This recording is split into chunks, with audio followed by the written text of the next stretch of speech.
والضحى والليل إذا سجى ما ودعك ربك وما قلى وللآخرة خير لك من الأولى ولسوف يعطيك ربك فترضى ألم يجدك يتيما فآوى ووجدك ضالا فهدى ووجدك عائلا فأغنى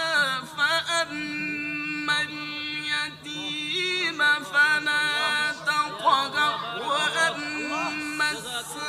السائل فلا تنهر وأما بنعمة ربك فحدث بسم الله الرحمن الرحيم اقرأ باسم ربك الذي خلق خلق الإنسان من علق اقرأ وربك الأكرم الذي علم بالقلم علم